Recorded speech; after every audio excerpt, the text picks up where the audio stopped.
Hello, good morning बच्चों। उम्मीद है सारे बच्चे बहुत अच्छे से पढ़ाई कर रहे हो। तो आज मैं आपको जो फोर्थ चैप्टर अपना अधूरा रह गया था उसे पूरा करेंगे। उसका पार्ट बी मैं बताऊंगी आपको। उस पार्ट बी में हम बताएंगे पौधों व जीवों में आपसी निर्भरता। ठीक है, हम तो प्रकृति पे पूरे निर्भर ही हैं, प्रकृति पर तो निर्भर ही है, लेकिन कुछ पेड़ पौधे जीव जंतु एक दूसरे पर किस तरह से निर्भर हैं वो बताऊंगी। तो सबसे पहले पढ़ेंगे हम। पौधे अपना भोजन सूर्य की ऊर्जा का उपयोग करके बनाते हैं। जो सूर्य की ऊर्जा का उपयोग करके पौधे अपना भोजन प्रकाश संश्लेषण की क्रिया द्वारा भोजन बनाते हैं। प्रकाश संश्लेषण की क्रिया में क्या क्या उपयोग किया जाता है? जल और कार्बन डाइऑक्साइड, ठीक है, और क्लोरोफिल पेड़ पौधों में विद्यमान होता है, पत्तियों में। तो उसके द्वारा क्या कर लिया जाता है?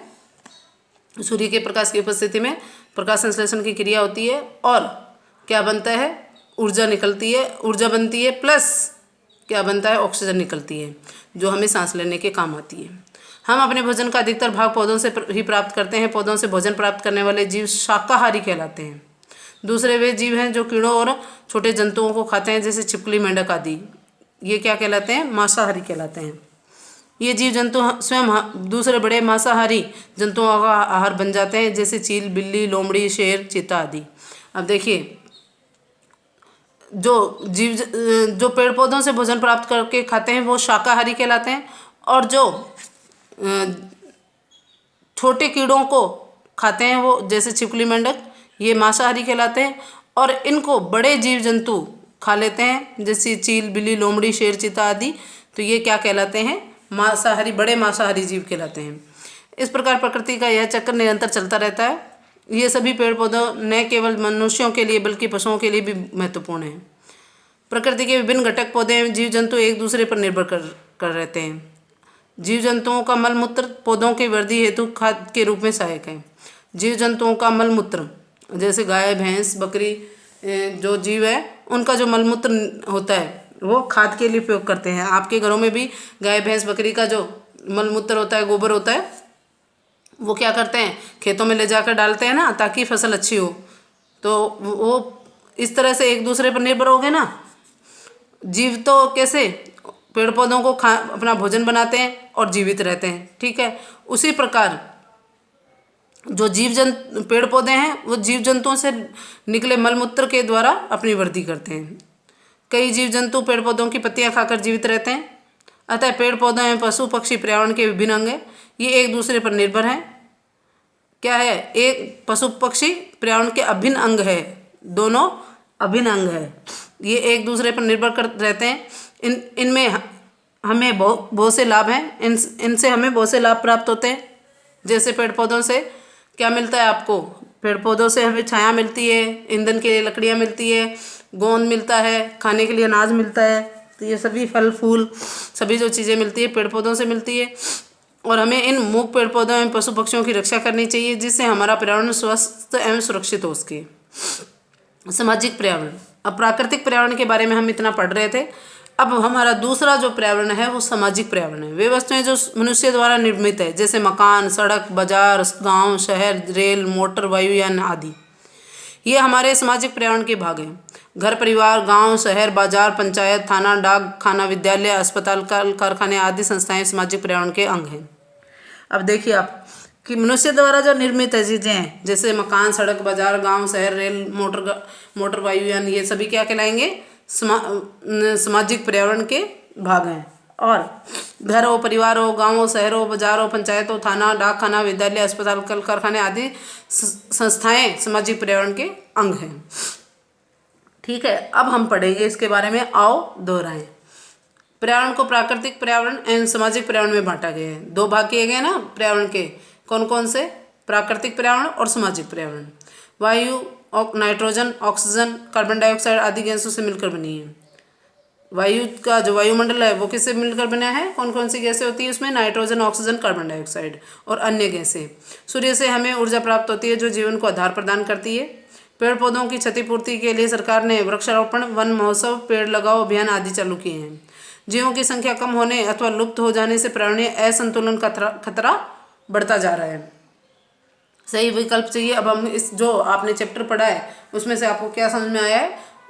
तो इसके लिए हम क्या करेंगे? अब क्वेश्चन आंसर करेंगे।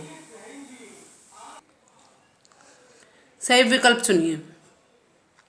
Tick the right option. First है कार्बन डाइऑक्साइड का उपयोग खालिस्तान ऑक्सीजन उत्पन्न करते हैं। कौन से ऑक्सीजन उत्पन्न, कार्बन डाइऑक्साइड का उपयोग कर पेड़ पौधे ऑक्सीजन उत्पन्न करते हैं। कौन उत्पन्न करता है ऑक्सीजन? पेड़ पौधे। नेक्स्ट इसका सेकंड क्वेश्चन है आपका, जीवों की संख्या में कमी आ जाने के कारण खालिस्तान खतरा उत्पन्न हो गया है। जीवों की संख्या में कमी आ जाने के कारण पर्यावरण असंतुलन का खतरा उत्पन्न हो गया है। पेड़ पौधे एवं पशु पक्षी पर्यावरण के खालिस्तान अंग है, अभिन्न अंग है। निम्नलिखित प्रश्नों के उत्तर दीजिए। Answer the flowing questions. First है पर्यावरण से क्या अभिप्राय है? पर्यावरण दो शब्दों से मिलकर बना है, प्री प्लस आवरण।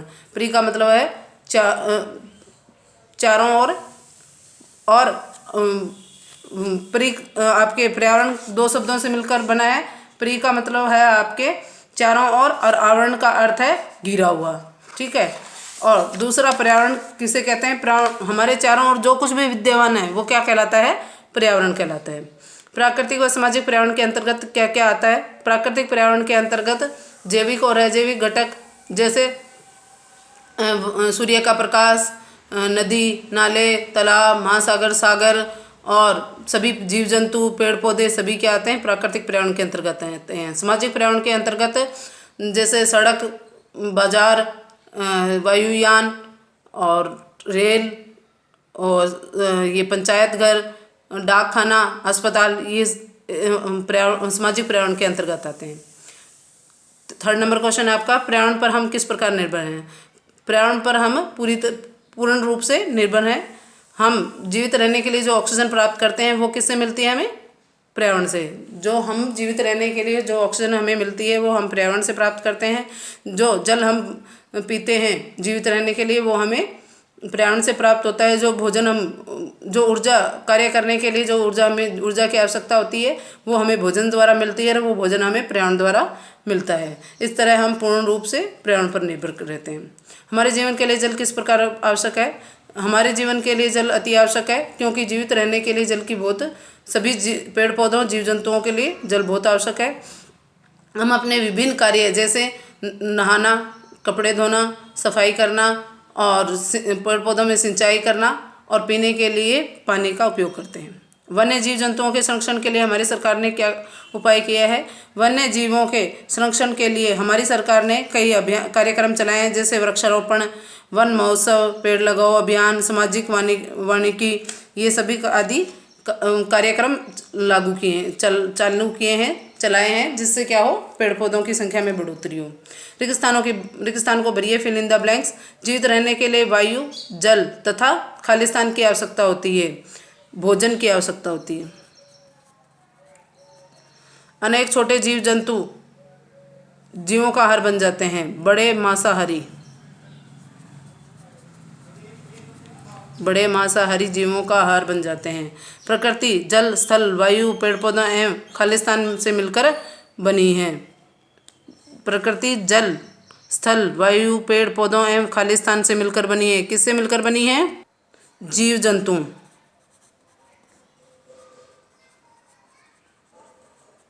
मिलकर बनी है। जैविक घटक एक दूसरे के पूरक हैं, एक दूसरे के पूरक हैं। पृथ्वी के जल वाले भाग को जलमंडल कहते हैं। क्या कहते हैं? जलमंडल। और पृथ्वी के स्थल वाले भाग को स्थलमंडल कहते हैं, ठीक है। अब आपके है इसमें नेक्स्ट क्वेश्चन, सही के लिए टिक का या गलत के लिए क्रॉस का चिन्ह लगाइए। टिक द राइट और रॉन्ग साइन। मनुष्य पर्यावरण का अंग नहीं है, गलत। पर्यावरण का अंग है ना। प्राकृतिक पर्यावरण में सजीव और निर्जीव वस्तुएं आती है। प्राकृतिक पर्यावरण में सजीव और निर्जीव सभी वस्तुएं आती है, सही। पृथ्वी के चारों ओर वायुमंडल है, सही। वायुमंडल में जलमंडल में महासागर, नदियाँ, झील, तालाब आदि आते हैं, सही है। वनों की रक्षा हेतु राष्ट्रीय वन नीति एवं वन संरक्षण कानून बनाए गए हैं, सही है। तो इस तरह जो आपका सत्य कथन है उसके आगे सही का निशान लगाएं, और जो असत्य कथन है उसके आगे क्रॉस का निशान लगाएंगे। उचित मिलान कीजिए। Match the flowing. स्तंभ ख। वायु, अब क्या है? वायु में ऑक्सीजन होती है, तो इस पर फर्स्ट लगाए हैं। मिट्टी, इसमें आप निशान लगाएंगे। मिट्टी के लिए सेकंड क्या है आपका, मिट्टी से औषधि, मिट्टी से औषधि, खनिज पदार्थ, फल, अन्न आदि का उत्पादन होता है। पौधे, तीसरा है पौधे सूर्य की ऊर्जा का प्रयोग करके अपना भोजन बनाते हैं। चौथा है पौधे से अपना भोजन प्राप्त करने वाले जीव शाकाहारी कहलाते हैं। पृथ्वी के विभिन्न घटक एक दूसरे पर निर्भर करते हैं। इस तरह से ये उचित मिलान वाला क्वेश्चन भी हो गया। इस तरह से ये आपका क्या हो गया, चैप्टर कंप्लीट हो गया। आप सभी बच्चों को क्या करना है, इस चैप्टर को के क्वेश्चन आंसर कॉपी में करने हैं, और जो ये चैप्टर आपको है वो जो फिल करने वाले हैं, जैसे tick the correct, fill in the blanks, true false, सही गलत वाले और उचित मिलान वाले, ये बुक में फिल करने हैं। और हमेशा ये पढ़ लेना है कि किसी भी हरे पेड़ को हमें नहीं काटना है और न ही काटने देना है, और अपने जन्मदिन पर सभी बच्चों को क्या करना है, पेड़ पौधे लगाने हैं। तो वह सभी बच्चों को अच्छे से ये चैप्टर अच्छे से समझ में आ गया होगा। और आप इस वीडियो को, आपको अच्छा लगे तो इस वीडियो को सब्सक्राइब, चैनल को सब्सक्राइब करें, वीडियो को लाइक करें और कमेंट करें, और जो कुछ भी आपको समझ में नहीं आए वो व्हाट्सएप पर लिख कर भेजें। Thank you.